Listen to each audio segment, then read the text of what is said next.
Hi everybody, it's Kelly Renee. I hope everyone's doing great. And today's video is going to be different from any I've ever made. If you're new to the channel, welcome. I'm glad that you're here. So today I'm talking about a book I've been reading. I found this on someone's bookshelf over the weekend who was visiting. It's called What to Say When You Talk to Yourself. It's not a very big book. It's an easy read. And it's written by a man named Shad Helmstetter. I hope I'm pronouncing that right. If I'm not, I'm sorry. It was published in 1982. And Helmstetter has a PhD, and he has written over a dozen self-help books over the years. So I'm going to start off with telling you a little bit about what it's essentially about. So the book tells you about how the mind works, how the subconscious programs are set up, why we believe the way that we do, why it can seem so hard to change our thinking, and what we can do about it. But it is missing one key, and I will get to that as we go along. And I have my notes in front of me, so I will be looking down a few times here to just refresh myself on what it is I need to point out. So, quote from the book, first thing: you are everything that is. Your thoughts, your life, your dreams come true. You are everything you choose to be. You are as unlimited as the endless universe. It's a brilliant quote. It's a true quote. But if you have your own personal protection patterns, also called self-sabotage patterns, in place that you're running on, it can be very difficult to make your dreams into reality. This book talks about how these programs are set up and says that about 75% or more of everything that is recorded and stored in our subconscious minds is counterproductive and works against us. That is frightening. That is a frightening quote to me, because 75% of what we believe in our subconscious minds is counterproductive. No wonder humans struggle so much. That explains why right there. How do we get these programs? So Helmstetter says that we are programmed to believe. We are conditioned from the day we are born. The day you come out of the womb, it all begins. And here we go. We're like little sponges that absorb everything around us on TV, what our parents are doing, what they're saying, whoever's raising us, whatever they're doing or saying. Whatever our teachers are telling us we can and can't do, it's all getting stored in here like a little gerbil wheel, and it's collecting all of it. And then one day we grow up and we're like, oh my gosh, we have all this stuff in there, and it's not always good. It's things like, I'm not good enough, I'm shy, I will never make enough money, it's going to be hard, I have to worry all the time, nothing ever works out for me, and on and on and on we go. So, what do we do about it? Well, first, let's go back to what Helmstetter is saying about programs and beliefs. So, he says, we are conditioned from the day we are born, whether it's right or wrong, true or false. The result of it is what we believe, which all begins once upon a time when we were children, like I was just saying. What we see, hear, take from the world around us. And then our programs create the beliefs. The beliefs create our attitudes. Our attitudes create our feelings. Our feelings determine our actions. And our actions create the results.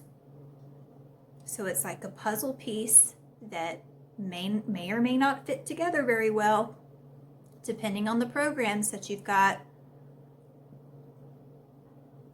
And if the puzzle piece doesn't fit together, then you've got self-sabotage, negative thinking, stinking thinking, monkey mind. I could go on and on. So how does Helmstetter in the book talk about overcoming this? Well, his answer is 5 levels of self-talk. It's explained as ways to override our past negative programming by erasing it or replacing it with conscious, positive, new directions. But this is where it can get tricky, because in my opinion, there needs to be a way to first delete those old negative programs before trying to replace them with self-talk, the new programs. Self-talk is the new programs. It's how they are created. There has to be a way to delete those before you can try to make new information enter. Because without that, it's going to default. It's going to reflect back, and it's going to go back out into the universe or the heavens or wherever. And this is exactly where emotional freedom technique comes into play. So in 1982, emotional freedom technique was not around, not that I'm aware of. I think it was created in the 90s. So emotional freedom technique can delete, destory, recreate, change those self-sabotage, subconscious programs that are running in the back of your mind, because it acts as a way to change the neural pathways in your mind where they fire differently. It rewires the brain. There is science behind it, how it works. It rewires the brain so that you no longer are acting in your life according to old programs that were set up within your mind as a child. It deletes them. How exciting is that there is a way that we can change our minds, literally change our minds. It's pretty miraculous. Can you tell I'm excited about EFT? Okay, so the book doesn't talk about that because it wasn't around back then, but it does talk about self-talk.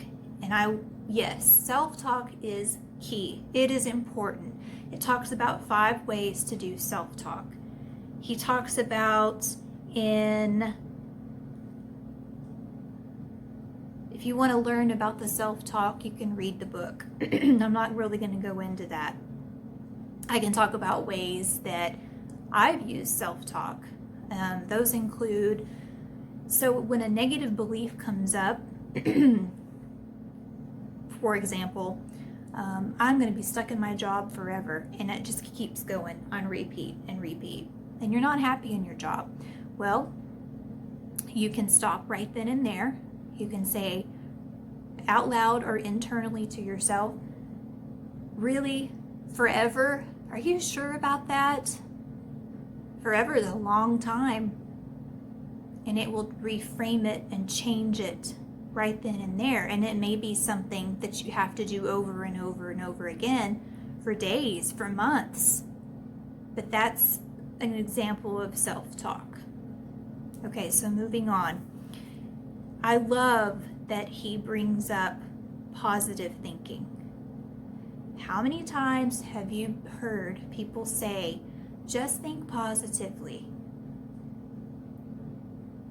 It drives me crazy because it doesn't work that way, especially if you've got so many programs that you're running off of and they get in the way of anything positive that you could ever tell yourself, and it just isn't accepting what you're trying to tell it positively.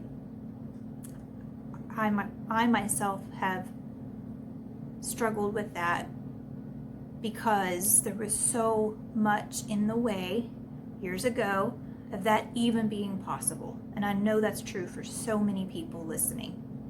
But he talks about that in chapter 10, and chapter 10 is called The Problem with Positive Thinking.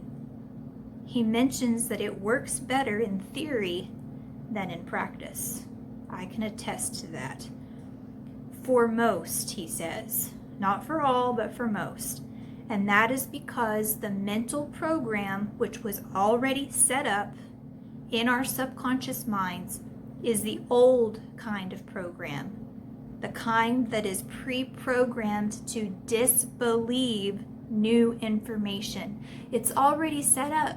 It's not going to believe anything different from what it's been set up to believe. There's no way around that. It's basically what he's saying. The old programs literally are stopped. Sorry, let me repeat that. The old programs literally stopped it from working.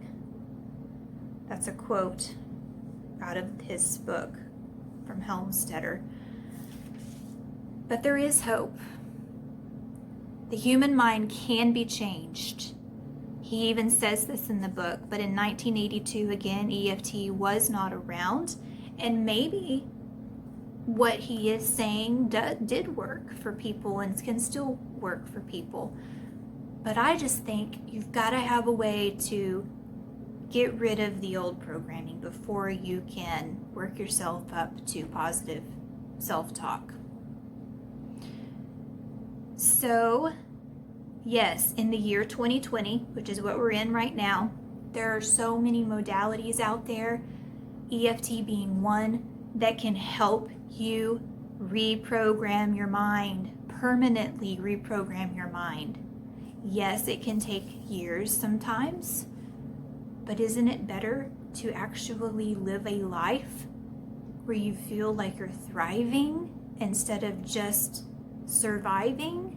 Isn't it worth the effort? I know I got sick and tired of being sick and tired, and I still do my personal development work, and it is a practice, and it will be a lifelong practice. And as I go along, my intention is that it gets to be easier. The triggers that used to trigger me will become less and less, which they already have. But as I go along, the world around me will seem less daunting, because the self-talk that used to be so horrific is no longer taking over my life. And that is what we're talking about here. That is what lights me up to share with other people, that this is possible. It has been possible for me and so many other people that I know personally, that I have worked with. You can change your beliefs. You can change your mind. You can. And if you want my help, I see clients. I do one-to-one sessions over Zoom. Right now, they are discounted sessions because I am still in training, working with Kai Ashley, who is helping me to learn as much as I possibly can through my own sessions with her. It's just, this stuff just interests me on so many levels, and my hopes is to be able to help thousands of people like she has, and hear their feedback, how their lives have changed because of healing and reprogramming their minds to think in ways that serve them and don't keep them debilitated anymore. So if any of this sparks your interest, please reach out to me. I'm here to help. I love to share stuff like this with people. I love to help people. If you have any questions, please leave a comment at the bottom. If you liked this video, again, subscribe, share it with somebody. Go read the book. I'm gonna finish reading it. I have a confession, I haven't read the whole thing, but I couldn't wait to make the video because it's just so interesting. But go read the book. I don't know if you can probably get it on Amazon. You can get everything on Amazon, right? All right, it's Kelly Renee here. As you know, signing off. Another video is going to be sent out into the world. Okay, take care, my people. Bye-bye.